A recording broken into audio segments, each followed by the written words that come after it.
বন্ধুরা, আপনাদের বয়স কি একটু বেশির দিকে 40+ এবং আপনারা নিবেশ করতে আছেন মিউচুয়াল ফান্ডে এবং আলাদা আলাদা ইনস্ট্রুমেন্টে, কিন্তু এটা বুঝতে পারছেন না যে কোন ধরনের ফান্ড আপনাদের জন্য সুবিধাজনক হবে, কোন ধরনের ফান্ড আপনাদের জন্য বেটার হবে।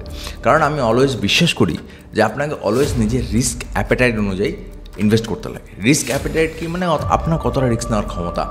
এবং সেক্ষেত্রে আমরা অনেক সময় দেখে থাকি যারা কম বয়সী ছেলে হয় বা মেয়ে হয় তারা একটু রিস্কি ইনস্ট্রুমেন্টে ইনভেস্ট করে, যেখানে তাদের কাছে অনেকটা বছর থাকে লাইফে যেখানে গ্রো করার মতন। কিন্তু এটাও সত্যি, যেহেতু তারা বয়সে কম, সেজন্য যতই রিস্কি ফ্যাক্টর তারা ইনভেস্ট করে তাদের পেশেন্সটাও খুব তাড়াতাড়ি হারিয়ে যায় এবং সেখান থেকে তারা লসেই বেরিয়ে যায়। এটা আমার দেখা। কিন্তু যারা একটু পরিণত, একটু ম্যাচিওর্ড, তাদের জন্য এরকম ফান্ডই বলা উচিত যেগুলোতে তারা যতটুকু সময় তাদের কাছে রয়েছে, 20 বছর, 15 বছর, 23 বছর, যেরকম সময় আপনার হরাইজনে রয়েছে, সেখানে যদি আপনি ইনভেস্ট করেন, সেখানে যদি স্টেডিলি ইনভেস্টেড থাকেন, তাহলে একটা ভালো ক্যাপিটাল আপনারা গ্রো করতে পারবেন। আজকের ভিডিও সেই সম্পর্কে, কীভাবে আপনার এই বয়সে আপনি একটা ভালো পোর্টফোলিও তৈরি করতে পারবেন। আমি এখানে 6 থেকে 7টি ফান্ডের নাম বলবো, যে কটা ফান্ড খুব ভালো রিটার্ন দিয়েছে এবং একদম যে হাই রিস্ক কিচ্ছু নয়, একদম লো টু মিড মডারেট রিস্কের ভেতরে ফান্ডগুলো রয়েছে। এখানে আপনি বিবেচনা করে ইনভেস্ট করতে পারেন, নিজের অ্যানালাইসিস করে ইনভেস্ট করতে পারেন। পার্টিকুলারলি যদি এই ফান্ডগুলি পছন্দ না হয় তাহলে পরে এরকমই অন্যান্য ফান্ডে আপনারা নিবেশ করতে পারেন। কিন্তু একটা কথা মাথায় রাখতে হবে, এই যে ফান্ডগুলি আমি নিয়ে এসেছি, এটি একটি বাস্কেট অফ ফান্ড। এখানে 1, 2, 3, 4 র্যাঙ্কিং হিসাবে কিছু নেই, কারণ প্রত্যেকটি আলাদা আলাদা টাইপের ফান্ড। কোনটা লার্জ ক্যাপ ফান্ড রয়েছে, আবার ডেট ফান্ডও রয়েছে। মানে লার্জ ক্যাপ ফান্ডে আমরা যদি ভালো রিটার্ন দেখি, ডেট ফান্ডে একটু কম রিটার্ন দেখব। কিন্তু যদি এটা আমরা ভেবে নিই যে আমরা ডেট ফান্ডে ইনভেস্ট করবো না, তাহলে কিন্তু এই ভিডিওর পারপাসটি হারিয়ে যাবে। এই ভিডিওর পারপাস হচ্ছে আপনাকে একটা স্টেডি রিটার্ন দেওয়া টোটাল পোর্টফোলিওর উপরে, যেখানে সব ধরনের ইনস্ট্রুমেন্ট বেছে বেছে রাখা হয়েছে। কোনো একটাকে বাদ দিলে কিন্তু আপনার হয়তো সেরকম রিটার্ন আসবে না। কীরকম আসতে পারে, হয়তো খুব বেশি আসতে পারে, কিন্তু খুব কম আসতে পারে, সেটা ভলাটিলিটিতে চলে যাবে। এই ভিডিওর উদ্দেশ্য হচ্ছে ভলাটিলিটিকে রিডিউস করে একটা ভালো রিটার্ন দেওয়া। So let's start today's video. বন্ধুরা, আমার নাম প্রতীক ঘোষ, তোমরা রয়েছে প্রতীক স্পিক্স। এই চ্যানেলে আমি শেয়ার মার্কেট, মিউচুয়াল ফান্ড সম্পর্কে বিভিন্ন ভিডিও নিয়ে আসি। যদি আপনাদের আমার চ্যানেলটি পছন্দ হয় তো অবশ্যই একটি সাবস্ক্রাইব করে দেবেন। এই মুহূর্তে স্ক্রিনে তোমরা একটি ফান্ড দেখতে পাচ্ছ। এই ফান্ডটি হচ্ছে ICICI Prudential short term fund. এটি একটি ডেট ফান্ড। ডেট ফান্ড মানে কি, যেখানে শেয়ার মার্কেটের উপর নির্ভরশীল নয়। তো সবার প্রথমে এই ফান্ডটি সম্বন্ধে আলোচনা করার কারণ এটাই যে আমরা সবসময় নিজেকে শেয়ার মার্কেটের উপরে ডিপেন্ডেন্ট করতে পারি না। শেয়ার মার্কেটে ভালো রিটার্ন দেবে, আবার খারাপ রিটার্নও দেবে, কিন্তু আমাদের সেই সময় কিছু টাকার প্রয়োজন হতে পারে যখন শেয়ার মার্কেট নিচের দিকে থাকবে। সেই সব সময় আমাদের ইনভেস্টমেন্ট থেকে যদি আমরা টাকা ওঠাতেই না পারি, তাহলে লাইফের পারপাসটাই তো কীরকম হয়ে যায় না। সেই জন্য ডেট ফান্ডে অলওয়েজ ইনভেস্ট করুন। যদি আপনার সেরকম কোনো এমার্জেন্সি না আসে, 2-3 বছর পর ডেট ফান্ডে ভালো টাকা জমে যায়, তো 50% সেখান থেকে উঠিয়ে আপনি পরবর্তীকালে কোনো মিউচুয়াল ফান্ডে কিংবা স্টকে ইনভেস্ট করতে পারেন। এটাকে রেকারিং ডিপোজিট হিসাবে ইউজ করতে পারেন। যাদের একটু স্যালারি বেশ ভালো আসে তাদেরকে আমি বলবো, যেহেতু 40+ স্যালারি আপনাদের, আমি আশা করছি একটু ভালোই স্যালারি আসবে, তারা সেভিংস অ্যাকাউন্টে যে টাকা রাখেন সেখান থেকে বেটার রিটার্ন এখানে দেয়, শেয়ার মার্কেটের উপর নির্ভরশীল নয়। তো আপনারা সেটা অল্টারনেট হিসাবেও ইউজ করতে পারেন। অবশ্যই বেশ কিছু পরিমাণ টাকা ক্যাশে ব্যাংকে আপনাকে রাখতে হবে, সেটা এমার্জেন্সি ফান্ড হিসেবে থাকবে। এটা হচ্ছে অপরচুনিটি ফান্ড হিসেবে আপনারা ইউজ করতে পারেন। তো যে এই ফান্ডটি যেটা আমি কথা বলছি, সেটার এক্সপেন্স রেশিও হচ্ছে 0.45%, মানে 5%, 0.5% কম রয়েছে, মানে রেকমেন্ডেড। এক্সিট লোড কিচ্ছু নেই। এটি ডেট ইন্ডেক্সে নিবেশ করে এবং যেহেতু ডেট ফান্ড, সেজন্য কোনো প্রকার রিস্ক এখানে নেই। কিন্তু এখানে A2 রয়েছে, মানে যেটা A2 ক্যাটাগরি বন্ড রয়েছে সেগুলোতে ইনভেস্টমেন্ট করে।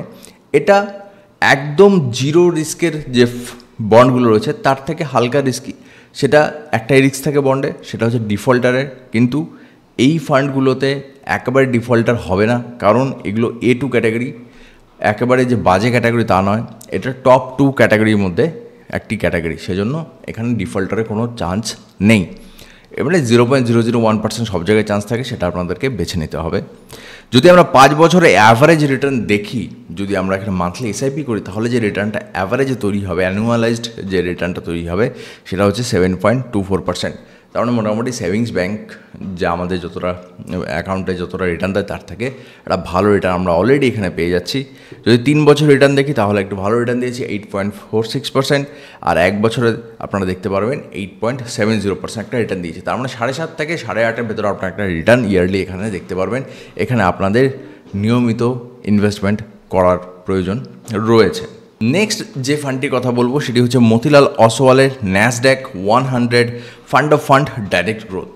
এবার এখানে একটা কথা বলে দিই, আমি এই পোর্টফোলিওটাকে ডাইভার্সিফাই করেছি, 3টে ডাইমেনশন আমি ডাইভার্সিফাই করেছি। ফার্স্ট ডাইমেনশন যেটা সেটা হচ্ছে এএমসি, ভেতরে রিপিটেশন নেই, ঠিক আছে, প্রত্যেকটা এএমসি আলাদা আলাদা হবে। সেকেন্ড হচ্ছে index, large cap, mid cap না কোথায় সেই একটা ইন্ডেক্স রয়েছে। থার্ড হচ্ছে টাইপ অফ ফান্ড, কোনোটা হচ্ছে ডেট ফান্ড, কোনোটা হাইব্রিড ফান্ড, কোনোটা ইকুইটি ফান্ড, এরকম আর কি বিভিন্ন জায়গায় করেছি।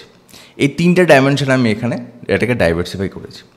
এবার কথা হচ্ছে যে মতিলাল অসওয়ালের ন্যাসড্যাক ফান্ডটিকে কেন আমি চুজ করলাম, তার কারণ হচ্ছে অনেক সময় Indian market, share market crash করতে থাকে, সেটার সময় যেহেতু মানি আমাদের যে কারেন্সি রয়েছে সেটা হচ্ছে রুপিস অনেক সময় উইক হয়ে যায়, সেই কারণে আমাদের মার্কেট ক্র্যাশ করতে থাকে এবং এর একটা লং টার্ম এফেক্ট আমরা দেখি। রুপি যে স্ট্রং হয়ে গেছে হিস্টোরিক্যালি, এটা এরকম তো সাধারণত হয়নি। যখন রুপিস উইক হতে থাকে, যেরকম আগামী দিনে রুপিস উইক হবে যদি আমূল কোনো পরিবর্তন না আসে ইকোনমিতে, সেক্ষেত্রে ডলারটি স্ট্রং হয়। ডলার যখনই স্ট্রং হয় তখন ইউএস মার্কেট ধীরে ধীরে উপরের দিকে যায় এবং এটা সাধারণত দেখা যায় যেই মুহূর্তে ইন্ডিয়ান মার্কেটগুলো স্ট্রাগল করে সেই মুহূর্তে ইউএস মার্কেটগুলো বেশ ভালো রিটার্ন কিংবা স্টেডি রিটার্ন অ্যাটলিস্ট দিয়ে থাকে। সেই জন্য আপনার সব ফান্ড ইন্ডিয়ান মার্কেটে থাকবে সেটাও কিন্তু ঠিক নয়, সেই জন্য একটি ফান্ড একটু বাইরের দিকে রাখতে হবে। কিন্তু এখানে এই জিনিসটা ভাবলে চলবে না যে আমি বাইরে ইনভেস্ট করবো না। দেখুন, এটা ইন্ডিয়ান মার্কেটেই ইকুইটি বিক্রি হচ্ছে, ইকুইটি মিউচুয়াল ফান্ড বিক্রি হচ্ছে। এটা fund of fund, direct fund নয়। মানে ডাইরেক্ট বলতে একেবারেই যে আপনাকে এইখানে ব্রোকারের চার্জ ফার্জ দিয়ে করতে হবে সেরকম কিছু নয়। এটা একটা ফান্ডের উপরে ফান্ড তৈরি করা রয়েছে, মানে এই ফান্ডের ভেতরে অন্য কোনো একটা ফান্ডকে বাই করা রয়েছে, সেই জন্য এটা অনেকটা রিস্ক রিডিউস করে আপনার সামনে নিয়ে আসা হয়েছে। যদি এখানে আমরা রিটার্ন দেখি তাহলে দেখব 5 বছরে 21.36% রিটার্ন ইয়ারলি অ্যানুয়ালাইজড, তার মানে বেশ ভালো রিটার্ন এখান থেকে আমরা জেনারেট করতে পারছি। যদি আমরা দেখি 3 বছর রিটার্ন, তাহলে 33.24% রিটার্ন আমরা এখান থেকে দেখতে পাচ্ছি। যদি আমরা 1 বছর রিটার্ন দেখি তাহলে 32.34% রিটার্ন আমরা দেখতে পারবো। যদি এক্সপেন্স রেশিওর কথা বলে খুবই কম, 0.21% এক্সপেন্স রেশিও রয়েছে। যদি আমরা 1% এক্সিট লোড দেখি তাহলে সেটা হচ্ছে 15 দিনের ভেতরে যদি কেউ উইথড্র করে তবেই 1% এক্সিট লোড দিতে হবে। অনেকের প্রশ্ন থাকে এক্সিট লোড যেটা আমরা দেবো সেটা আমরা কার উপরে দেবো? টোটাল যত টাকা আপনি রিডিম করবেন সেটার উপর আপনি এক্সিট লোড দেবেন, এখানে প্রফিট লসের সাথে কোনো সম্পর্ক নেই। কোথায় এটাকে বেঞ্চমার্ক কি, কোথায় ফলো করছে, কাকে ফলো করছে, সেটা হচ্ছে ন্যাসড্যাক 100কে ফলো করছে। ন্যাসড্যাক হচ্ছে আমেরিকার একটি ইন্ডেক্স যেখানে ভালো ভালো কোম্পানিগুলো রয়েছে আমেরিকার, এবং প্রথম 100টি কোম্পানিকে ফলো করছে যেন ন্যাসড্যাক 100 টোটাল রিটার্ন ইন্ডেক্স। এবং ন্যাসড্যাকের এটা একটা লার্জ ক্যাপই আমি বলতে পারি, যেরকম নিফটিতে প্রথম 100টি কোম্পানি প্রায় লার্জ ক্যাপ, তো সেরকমই লার্জ ক্যাপের কথাই আমরা বলতে পারি। সেদিক থেকেও এটা রিস্ক ফ্রি, এটা স্মল ক্যাপ নয়। নেক্সট যে ফান্ডটির কথা বলবো সেটি হচ্ছে ইন্ডিয়ান মার্কেটের লার্জ ক্যাপের ফান্ড। লার্জ ক্যাপের অনেকগুলি মিউচুয়াল ফান্ড রয়েছে, তবুও আমি এই ফান্ডটিকে চুজ করেছি কারণ এর একটা জিনিস খুব ভালো, সেটা হচ্ছে লং টার্মের রিটার্ন বেশ ভালো দিয়েছে, 26.81%। Nipon India large cap fund direct growth 3 বছরে যদি রিটার্ন আমরা দেখি তাহলে 22.08% রিটার্ন রয়েছে 3 বছরে। যদি 1 বছর রিটার্ন দেখি তাহলে 1.27% রিটার্ন রয়েছে। এবার এই জায়গাটা একটু আমি আলোচনা করতে চাই। দেখুন, ইন্ডিয়ান মার্কেট 1 বছরে সবাই জানেন, এতদিনে তো বুঝেই গেছেন যে কী অবস্থা ছিল।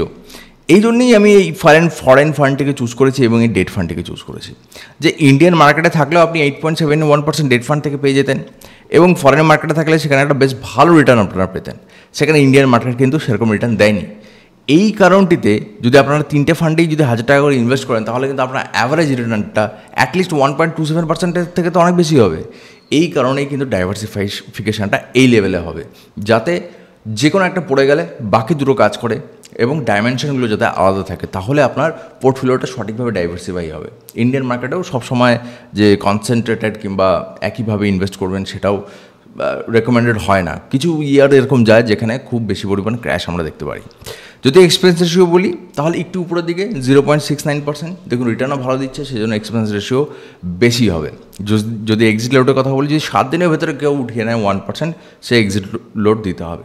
7 দিনের ভেতরে কেই উঠাবে, যে খুবই ইমপেশেন্স ধরনের লোকজন হবে তারাই উঠাবে। তবে আমার সেদিক থেকে যদি বলি তাহলে এটা নীলই আমরা দেখতে পারি। কোথায় ইনভেস্ট করছে? বিএসির টপ 100 কোম্পানির উপর নিবেশ করছে লার্জ ক্যাপ। তো লার্জ ক্যাপ মানে লো রিস্ক কোম্পানির ভেতরেই নিবেশ করে এবার এখানে একটা জিনিস বুঝতে হবে, যখন আমরা লার্জ ক্যাপে ইনভেস্ট করছি, লার্জ ক্যাপে ইনভেস্ট করলেই যে আমাদের একদম গ্যারান্টিড রিটার্ন সেটা কিন্তু নয়। লার্জ ক্যাপের প্রচুর মিউচুয়াল ফান্ড রয়েছে যেগুলোতে কিন্তু ভালো রিটার্ন জেনারেট করতে পারে না। এই জিনিসটা কিন্তু নির্ভর করে ফান্ড ম্যানেজারের উপরে এবং পার্টিকুলার এএমসির উপরে। এএমসি যদি ঠিকঠাক করে ম্যানেজ করতে পারে ফান্ড, তাহলে রিটার্নটা ভালো আসে। সেই জন্যই পার্টিকুলার এই এএমসির এই লার্জ ক্যাপটিকে বেছে নেওয়া হয়েছে। এই এএমসির আমি অন্য কোনো ফান্ডের কথা কিন্তু বলছি না, কারণ পার্টিকুলার এই ফান্ডটি ভালো রেজাল্ট দিয়েছে অন্যান্য লার্জ ক্যাপের থেকে, সেই জন্য এই ফান্ডটি এখানে উল্লেখ করা হচ্ছে। নেক্সট যে ফান্ডটির কথা বলবো সেটি একটি অ্যাগ্রেসিভ হাইব্রিড ফান্ড। অনেকে হয়তো বুঝতে পারছেন না যে অ্যাগ্রেসিভ হাইব্রিড ফান্ড কি। অ্যাগ্রেসিভ হাইব্রিড ফান্ডের মানে হচ্ছে 35% ডেটে ইনভেস্ট করবে, মানে বন্ড ফান্ড এগুলোতে ইনভেস্ট করবে, এবং 65% ইকুইটিতে ইনভেস্ট করবে। মানে রাফ অ্যান্ড মোটামুটি একটা আইডিয়া আমি দিলাম যে 35 to 65-এর ভেতরে থাকে, কখনো 70 থাকে, কখনো 30 থাকে, কখনো হয়তো 60 থাকে, 40 থাকে, এই ভেতরেই ঘোরাফেরা করে। ICICI prudential equity and debt দুটোই রয়েছে, equity and debt fund. Direct growth যদি আমরা 5 বছর রিটার্ন দেখি তাহলে 27.09% রিটার্ন দিচ্ছে। অনেকে ইকুইটি করে লাফাতে থাকে, কিন্তু তো হাইব্রিড ফান্ডেও কিন্তু রিটার্নগুলো খুব একটা খারাপ নয়। 27.09% যদি অ্যানুয়ালাইজ রিটার্ন হয় 5 বছরে, তাহলে কিন্তু সেটা একেবারেই খারাপ নয়। যদি আমরা 3 বছর রিটার্ন দেখি তাহলে 21.67%, এবং 1 বছরে যদি রিটার্ন দেখি তাহলে সেটা হচ্ছে 3.60%। তার মানে এটাও একটা ভালো একটা ফান্ডের মধ্যে পড়ছে। মার্কেটে ভলাটিলিটি সত্ত্বেও রিটার্ন ভালো জেনারেট করার ক্ষমতা রাখে। যদি এক্সপেন্স রেশিও দেখি তাহলে একটু উপরের দিকে, 1%-এর কাছাকাছি, 0.96%, তবে রিটার্ন যেহেতু ভালো সেজন্য জাস্টিফাইড। যদি আমরা এক্সিট লোড দেখি, যদি আপনি 1 বছরের ভেতরে 30%-এর কম উইথড্র করেন তাহলে লাগবে না, যদি 30%-এর বেশি উইথড্র করেন তাহলে 1% এক্সিট লোড আপনাকে দিতে হবে। এটা কোথায় বেঞ্চমার্ক রয়েছে? এটা রয়েছে ক্রিসিল হাইব্রিড ফান্ডে একটা ইন্ডেক্স থাকে 35+65, মানে যেহেতু এটা অ্যাগ্রেসিভ সেই অনুযায়ী এই ইন্ডেক্সকে মোটামুটি ফলো করে। এটা একটি অ্যাগ্রেসিভ হাইব্রিড ফান্ড। তো এরকম বিভিন্নভাবে যদি আমরা ডাইভার্সিফাই করতে থাকি নিজের পোর্টফোলিওকে, তাহলে পরে পোর্টফোলিওতে স্টেবিলিটি বাড়বে, ভলাটিলিটি এফেক্ট কম হবে, রেজাল্টটা অনেক ভালো পরিমাণে আমরা পাবো। হ্যাঁ, হতে পারে যে স্মল ক্যাপে যে নিজের পোর্টফোলিও ভরিয়ে রেখেছে সেক্ষেত্রে কী হবে, পার্টিকুলার ইয়ারে তার হয়তো 10-15% মাইনাস চলে যাবে, আবার পার্টিকুলার কোনো একটা ইয়ারে তার হয়তো 35%, 40%, 60% রিটার্ন আসবে। তো সেটাই হচ্ছে ভলাটিলিটি। আমরা সেরকম চাই না, আমরা চাই একটা স্টেডি গ্রোথ আমার পোর্টফোলিওতে, সেই জন্য এই ফান্ডগুলিকে এখানে বলা হচ্ছে। বন্ধুরা, নেক্সট যে ফান্ডের কথা বলবো সেই ফান্ডটি হচ্ছে HDFC mid cap fund direct growth. এবার কথা হচ্ছে যে হট করে মিড ক্যাপে কেন চলে এলাম। আমাদের রিটার্নটাকে একটু বাড়াতে হবে নিজের পোর্টফোলিওতে, কারণ আমরা স্টেবিলিটি তো দেখে নিলাম, লাস্ট 4টে ফান্ড আমরা যে দেখে নিলাম সেগুলো আমাদেরকে বেশ ভালো স্টেবিলিটি দিচ্ছে, বিভিন্ন সময় স্টেবিলিটি দিচ্ছে, মার্কেট ওয়াইজও স্টেবিলিটি দিচ্ছে, কিন্তু রিটার্নটাকে একটু বাড়াতে হবে, কিন্তু হাই রিস্ক নেওয়া যাবে না। সেই জন্য মডারেট রিস্কের একটি ফান্ড হচ্ছে মিড ক্যাপ ফান্ড, এবং এখানে মিড ক্যাপের ভিতরে মতিলাল অসওয়ালেরও মিড ক্যাপ ফান্ড ছিল, কিন্তু এখানে আমি চুজ করেছি এইচডিএফসি, কারণ আমি এএমসিকে রিপিট করতে চাই না। সেই জন্য এইচডিএফসি মিড ক্যাপ ফান্ডে যদি আমরা ইনভেস্ট করি, এটা ভালো ফান্ড। এখানে রিটার্ন দেখো 30.64%, 5 ইয়ার্সে রিটার্ন দিচ্ছে। যদি আমরা 3 ইয়ার্সে রিটার্ন দেখি তাহলে 26.22%, যদি 1 বছরে দেখি তাহলে 0.5%-এর কাছাকাছি হয়েছে, কিন্তু একটু ভরসা রাখতে হবে, আগামী দিনে এই রিটার্নটি বাড়বে। যদি এক্সপেন্স রেশিও দেখি তাহলে সেটি হচ্ছে 0.71%। এক্সিট লোড 1 বছরের ভেতরে উঠালে 1% ওভারঅল উইথড্রল অ্যামাউন্টের উপরে দিতে হবে। কাকে ফলো করে? মিড ক্যাপের 63টি কোম্পানিকে ফলো করে। এটি একটি mid cap equity fund. Last but not the least, আবার একটা মিক্স ফান্ড।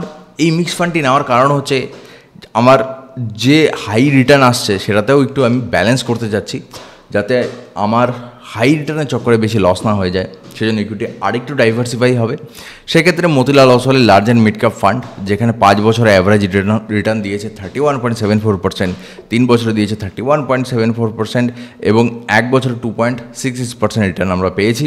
এক্সপেন্স রেশিও একটু কমের দিকে রয়েছে 0.65%। 1 বছরের ভেতরে উইথড্র করলে পরে 1% এক্সিট লোড দিতে হবে।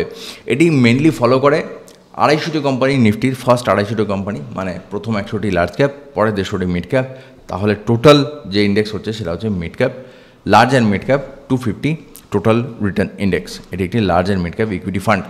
তো বন্ধুরা, এই কটি ফান্ডে যদি আমরা নিয়মিতভাবে নিজের যে অ্যামাউন্ট, যেটাতে আমরা এসএবি করবো, সেই অ্যামাউন্টকে ভাগ করে এই ফান্ডে আমরা নিবেশ করি, তাহলে একটা ভালো পোর্টফোলিও তৈরি হবে, ওয়েল ম্যানেজড, ওয়েল ব্যালেন্সড, এবং ভলাটিলিটি খুবই কম হবে এই ফান্ডে। হ্যাঁ, খুব বেশি মার্কেট ক্র্যাশ করলে তো সব জায়গাতে আমরা একটু লস দেখতে পারি, কিন্তু এরকম যেভাবে সিকোয়েন্সে তৈরি করা হয়েছে সেখানেও ডেট ফান্ডের একটা স্টেবিলিটি দেওয়ার কারণে সেই লসটাও একটু কমের দিকেই হবে এবং স্টেবিলিটিটা অনেক বেশি হবে। সবকটি ফান্ডকে আপনারা একবার বিচার বিবেচনা করে নেবেন, সেই অনুযায়ী আপনাদের ইনভেস্টমেন্ট অপশানকে রাখতে পারেন। পার্টিকুলার এই মিউচুয়াল ফান্ডগুলোতে ইনভেস্ট না করলেও চলবে। যদি আপনার মনে হয় পার্টিকুলার এইভাবে সেম ক্যাটাগরি অন্য মিউচুয়াল ফান্ড আপনার জন্য বেটার কাজ করছে, আপনারা সেগুলোকে চুজ করতে পারেন। আজকের ভিডিওতে এতটুকুই। আশা করি আপনাদের কিছু একটা নতুন বলতে পেরেছি, কিছু একটা নতুন শেখাতে পেরেছি। আপনাদের সাথে দেখা হবে পরবর্তী ভিডিওতে। Till then, good by.